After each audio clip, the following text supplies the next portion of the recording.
Sir, ഇന്ന് രാവിലെയാണ് സംഭവം നടന്നത്. രാഷ്ട്രീയ വാക്കുതർക്കം മൂത്ത് സഹതടവുകാരൻ വെട്ടൂർ ശിവനെ കുത്തിക്കൊല്ലുകയായിരുന്നു സാർ. കൂർത്ത കമ്പി ഉപയോഗിച്ചാണ് പ്രതി കൃത്യം നടത്തിയത്. പ്രതിയെ കോടതിയിലേക്ക് കൊണ്ടുപോയിട്ടുണ്ട് സാർ.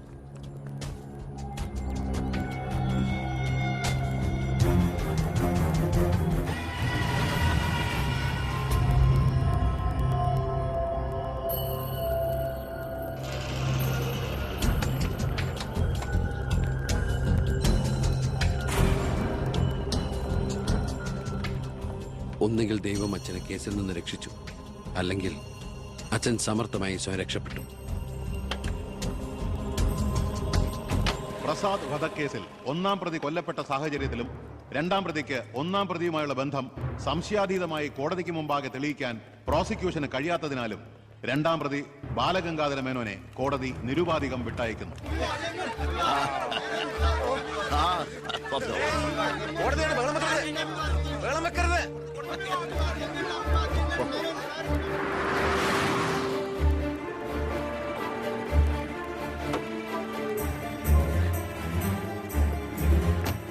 ലക്ഷ്മി, ലക്ഷ്മി, അറിഞ്ഞോ നീ?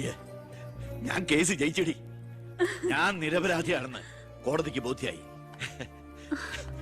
പത്രക്കാരുടെയും ടി വിക്കാരുടെയും മുമ്പിൽ വെച്ച് നിന്റെ പുന്നാരമോൻ വീരവാദം മുഴക്കിയതല്ലേ? ഞാൻ നിരപരാധിയാണെന്ന് തെളിഞ്ഞാൽ എനിക്ക് വേണ്ടി മന്ത്രിസ്ഥാനം രാജിവെച്ച് ഒഴിഞ്ഞോളാമെന്ന്. നീ ചെന്ന് പറയടി അവനോട് രാജിവെക്കാൻ. നിങ്ങൾക്ക് എന്താ ഭ്രാന്ത് പിടിച്ചോ? ഭ്രാന്തായിരുന്നടി, അധികാരം കയ്യില്ലാത്ത എന്റെ ഭ്രാന്ത്. എനിക്ക് അറിയാൻ പാടില്ലാണ്ട് ചോദിക്കുക. നിങ്ങൾക്ക് ഇതുവരെ മന്ത്രിയായി കൊതി തീർന്നില്ല? ഇല്ല, എന്റെ ഏറ്റവും വലിയ ലഹരിയാ അധികാരം, മന്ത്രിസ്ഥാനം. മനസ്സിലാവില്ല നിനക്കൊന്നും. എനിക്ക് മന്ത്രിയായിട്ട് തന്നെ ജീവിക്കണം. മന്ത്രി കസേരയിൽ ഇരുന്ന് തന്നെ മരിക്കണം. നിനക്കറിയോ, അധികാരം നഷ്ടപ്പെട്ടത് മുതൽ മനസമാധാനത്തോടെ ഞാൻ ഉറങ്ങിയിട്ടില്ല. വീണ്ടും മന്ത്രിയാകുക എന്നുള്ള എന്റെ ഒരു വാശിയടി. നീ അവരോട് വാക്കുപാലിക്കാൻ പാടി. ഇതൊക്കെ നേരിട്ട് ചെന്ന് പറഞ്ഞാ മതി. എന്താ നിനക്ക് പറഞ്ഞ? എന്നെ കൊണ്ട് പറ്റില്ല, അത്ര തന്നെ. ഓ, മന്ത്രിസ്ഥാനം പോയതോടെ നിനക്ക് പിന്നെ വേണ്ടതായില്ലേ? എന്നെ അനുസരിക്കാൻ കഴിയില്ലെങ്കിൽ പൊയ്ക്കോ ആഭ്യന്തരമന്ത്രിയുടെ വീട്ടിലേക്ക്. ബാക്കിയുള്ള ജീവിതം മോന്റെ കൂടെ തന്നെ അവിടെ. എന്താ അച്ഛ ഇങ്ങനെ? അച്ഛനൊഴികെ ഈ നാട്ടിലെല്ലാവരും വാനോളം പുകഴ്ത്ത ഏട്ടന് ഇങ്ങനൊരു മന്ത്രിയെ കിട്ടിയതിൽ അഭിമാനിക്കുക. മക്കൾ തങ്ങളെക്കാൾ വലുതാവണമെന്ന് എല്ലാ അച്ഛനമ്മമാരുടെ ആഗ്രഹം. പക്ഷെ അച്ഛൻ അസൂയ. മകൻ തന്നേക്കാൾ വലുതാവുന്നുള്ള എന്റെ അസൂയ.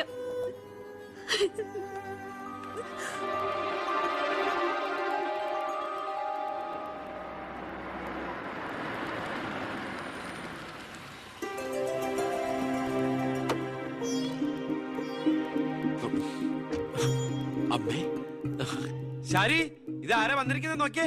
വാമേ. അമ്മേ, നീ പോയൊരു ചായ ഉണ്ടാക്കി കൊണ്ടുവാ. നിന്റെ കൈപ്പുണ്യം അമ്മയെന്ന് അറിയട്ടെ. വാമേ. അമ്മയ്ക്ക് ഇങ്ങോട്ട് വരാൻ അച്ഛൻ പെർമിഷൻ തന്ന നിലയ്ക്ക് അമ്മയുടെ ഈ വരവിന് എന്തോ ഒരു ലക്ഷ്യമുണ്ടല്ലോ. എന്താ അമ്മയുടെ മുഖത്തിനൊരു വാട്ടം? ഇത് സന്തോഷിക്കേണ്ട സമയമല്ലേ? അച്ഛനാണെങ്കിൽ കേസെല്ലാം ജയിച്ചു, മകനാണെങ്കിൽ ഹോം മിനിസ്റ്റർ. ഞാൻ മാറി താമസിക്കുന്നു എന്നതൊഴിച്ചാൽ വേറൊരു പ്രശ്നവും ഞാൻ അമ്മയെ കാണുന്നില്ല. പറയാമേ, എന്താ പ്രശ്നം? എന്തിനാടാ നിനക്ക് ഈ മന്ത്രിസ്ഥാനം? നീ രാജിവെക്കണം. അപ്പോ അച്ഛൻ ഇതിനാണ് അമ്മ ഇങ്ങോട്ട് അയച്ചത്? നിന്നോട് യാചിക്കാൻ വേണ്ടിയാണ് ഞാൻ വന്നത്. അമ്മ എന്ത് പറഞ്ഞാലും ഞാൻ ഇതുവരെ അനുസരിച്ചിട്ടേ ഉള്ളൂ. പക്ഷേ ഈ കാര്യത്തിൽ അമ്മേനോട് ക്ഷമിക്കണം. ഇപ്പൊ ഞാൻ അമ്മയെ അനുസരിച്ച അത് എന്നെ ജയിപ്പിച്ചുവിട്ട ജനങ്ങളോട് ഞാൻ ചെയ്യുന്ന വഞ്ചനയായിരിക്കും. അത് തന്നെയല്ല, തുടങ്ങി വെച്ച ഒരുപാട് കാര്യങ്ങൾ എനിക്ക് പൂർത്തീകരിക്കാനുണ്ട്. അതുകൊണ്ട് തൽക്കാലം എനിക്ക് രാജിവെക്കാൻ നിർവാഹമില്ലെന്ന് അമ്മ ചെന്ന് അച്ഛനെ പറഞ്ഞ് മനസ്സിലാക്കണം. കുടുംബ ബന്ധങ്ങൾ മറന്ന് നീ മന്ത്രിയായിട്ടിരുന്ന നാട് നന്നാക്ക്. അച്ഛനും അമ്മയും നിനക്ക് വേണ്ടല്ലോ. അമ്മേ, ഞാൻ പറയുന്നത് നീ എന്നോട് മിണ്ടണ്ട.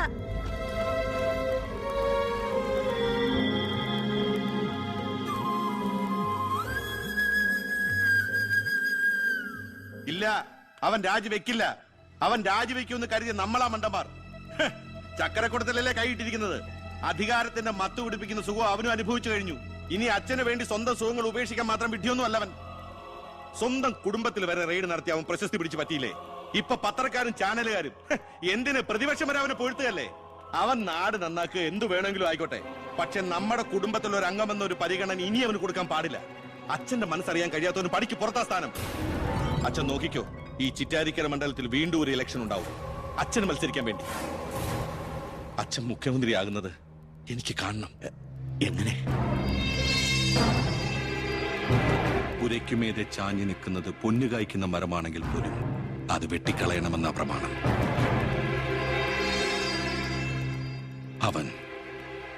അവൻ ഇല്ലാതാകണം.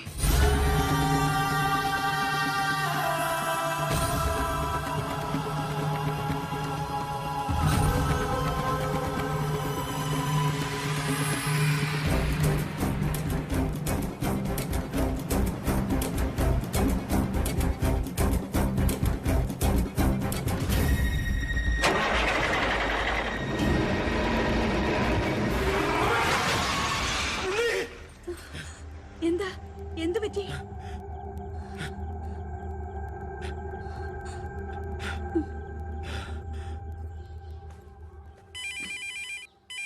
ഞാൻ എടുത്തോളാം. ഹലോ ഉണ്ണി, ഉണ്ണി, ഉണ്ണി, നീ എന്താടാ ഒന്നും ഉണ്ടാത്ത്? അച്ഛാ,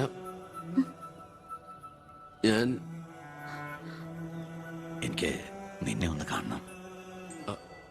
ഞാനിപ്പോ ഡൽഹിക്ക് പോകാൻ വേണ്ടി എയർപോർട്ടിൽ പോകാൻ നിൽക്കുക. എന്തായാലും ഞാൻ അവിടെ വന്നിട്ട് നീ പോയാ മതി. ഉടനെ എത്താ.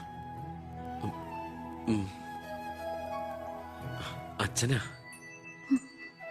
ആ ശബ്ദത്തില് പഴയ സ്നേഹവും വാത്സല്യവും ഒക്കെ എന്നെ ഉണ്ണീന്ന് അച്ഛൻ പണ്ടെങ്ങും വിളിച്ച് കേട്ടതാ. പിന്നെ ഇപ്പഴാ ഇങ്ങോട്ട് വരണുണ്ടെന്ന്. ഈശ്വരാ.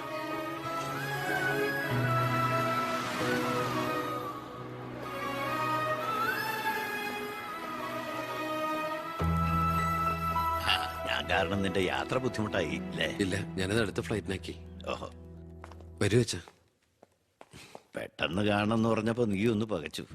ഇനി എന്തിനുള്ള പുറപ്പാടാണോ എന്ന് ഓർത്തല്ലേ? അച്ഛൻ ഇനി ആർക്കും ഒരു തലവേദനയാവില്ല മോനെ. ചെയ്തു കൂട്ടിയതൊക്കെ തെറ്റാണെന്ന് മനസ്സിലാക്കാൻ വൈകി. ശ്രമിച്ചില്ല. അധികാരത്തിന്റെ ലഹരിയിൽ പായായിരുന്നു ഇത്രയും കാലം. പ്രായാകുന്നോറും കുട്ടികളുടെ മനസ്സാവുമല്ലേ? എന്ത് കണ്ടാലും സ്വന്താക്കണമെന്നൊരു മോഹം. എന്താ ഇപ്പൊ ഇങ്ങനെയൊക്കെ? മുന്നിലേക്ക് നോക്കിയപ്പോഴോ തിരിഞ്ഞു നോക്കിയപ്പോഴോ ഒരു കാര്യം എനിക്ക് ബോധ്യായി. ഞാനെന്ന രാഷ്ട്രീയക്കാരൻ വെറും ഒരു വട്ടപൂജ്യമാണെന്ന്. എന്നിൽ അച്ഛൻ ഒരു മൃഗമായിരുന്നു എന്ന്. പ്രായശ്ചിത്തം ചെയ്ത പാപങ്ങൾക്ക് പരിഹാരമാകുമെങ്കിൽ ഞാൻ മോന്റെ കാലം അങ്ങനെയൊന്നും പറയല്ലേ. മതിയായി, എല്ലാം മതിയായി. ഞാൻ ഇന്നുവരെ അഴിമതിയിലൂടെ ഉണ്ടാക്കിയതൊക്കെ സർക്കാരിന് തിരിച്ചു കൊടുക്കാൻ പോവാ. എന്നിട്ട് ചെയ്ത തെറ്റുകൾ ഏറ്റുപറഞ്ഞ് പൊതുജനങ്ങളോട് മാപ്പ് ചോദിക്കണം. അച്ഛാ, അച്ഛനെ വിശ്വസിക്കടാ. ഇനി നിന്റെ അച്ഛൻ വിശ്വാസവഞ്ചനം കാട്ടില്ല. മതി, എനിക്കിത് മതി. ഞാൻ ആഗ്രഹിച്ച പോലെ ഒരു അച്ഛനെ ഈശ്വരൻ എനിക്ക് തിരിച്ചു തന്നല്ലോ. അറിഞ്ഞോ അറിയാതെയോ അച്ഛനെ ഞാൻ വേദനിപ്പിച്ചിട്ടുണ്ടെങ്കിൽ അത് ഇങ്ങനെ ഒരു അച്ഛന്റെ മകനായിട്ട് ജീവിക്കാൻ വേണ്ടിയിട്ടാ. ഇനി എന്റെ അച്ഛന് വേണ്ടി ഈ സ്ഥാനമാനങ്ങളൊക്കെ ഉപേക്ഷിക്കാൻ എനിക്ക് സന്തോഷമേ ഉള്ളൂ. വേണ്ടടാ, എനിക്കിനി മന്ത്രി ഒന്നും ആകണ്ട. നീ ആ ശരി. നിന്നെ പോലുള്ള ചെറുപ്പക്കാരാണ് ഇനി ഇവിടെ ഭരിക്കേണ്ടത്. അടുത്ത തലമുറ നിന്നെ മാതൃകയാക്കുന്നത് നിറഞ്ഞ മനസ്സോടെ എനിക്ക് കാണണം. എന്നിട്ട് ഇങ്ങനെ ഒരു മന്ത്രിയുടെ അച്ഛനായിട്ട് ഇനിയുള്ള കാലം അഭിമാനത്തോടെ എനിക്ക് ജീവിക്കണം. ആ മോളെ, വന്നു കയറിയ മഹാലക്ഷ്മിയെ ആട്ടിപ്പായിച്ചവനാ ഞാൻ. എല്ലാ സൗഭാഗ്യങ്ങളും നിങ്ങൾക്ക് ഈശ്വരൻ തരും. നന്നായി വരും. ഉണ്ണി, ഇപ്പൊ എനിക്ക് മനസ്സിന് എന്തൊരു സ്വസ്ഥതയാണെന്നറിയൂടാ. ഇനി എനിക്കെല്ലാം മറന്ന് സമാധാനമായിട്ട് ഉറങ്ങണം. വരട്ടേടാ. ആ, നീ ഡൽഹി യാത്ര കഴിഞ്ഞ് തിരിച്ചു വന്നാൽ ഉടൻ രണ്ടുപേരും തറവാട്ടിലേക്ക് താമസം മാറണം. മറ്റേ മോളെ. ആ.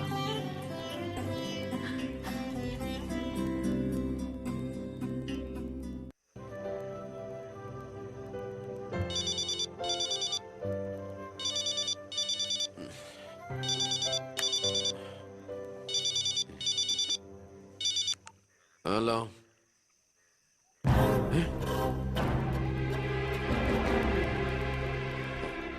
എപ്പോ?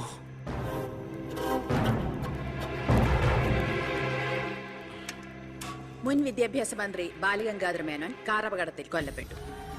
ആഭ്യന്തരമന്ത്രി ശ്രീ ബി കൃഷ്ണകുമാറിന്റെ പിതാവാണ് കൊല്ലപ്പെട്ട ബാലഗംഗാധര മേനോൻ.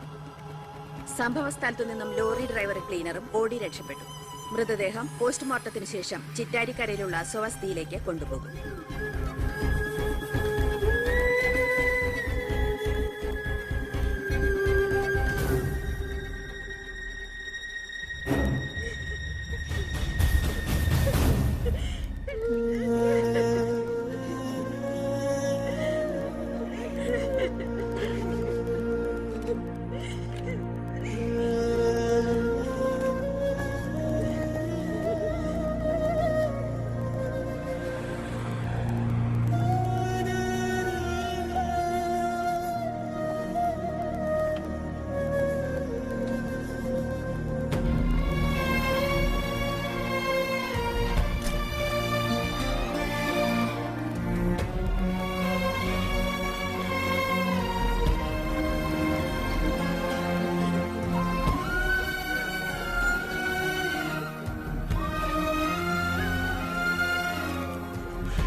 ഇതിപ്പോ ആക്സിഡന്റ് ആണോ കൊല്ലിച്ചതാണോ എന്ന് ആർക്കറിയാം.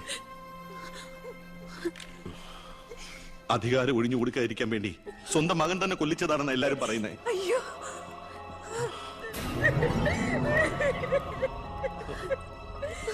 എന്നിട്ട് ആ സമയത്ത് ഒരു ഡൽഹി യാത്രയിൽ ആരും സംശയിക്കില്ലല്ലോ.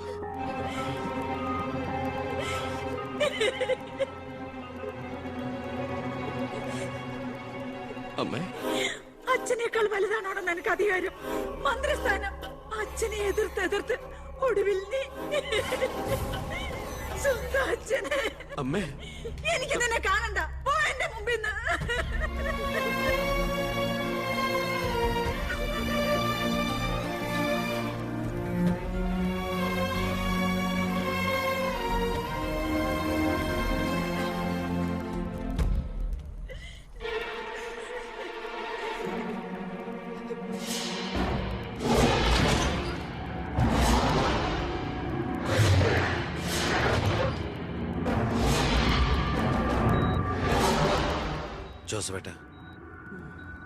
ജോസഫേട്ടൻ അച്ഛന്റെ കൂടെ എങ്ങനെയാ?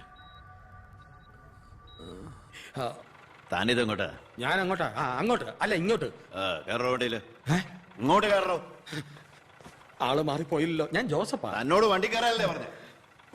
എങ്ങോട്ടാ എന്നെ കൊണ്ടുപോകുന്നേ? കൊല്ലാൻ.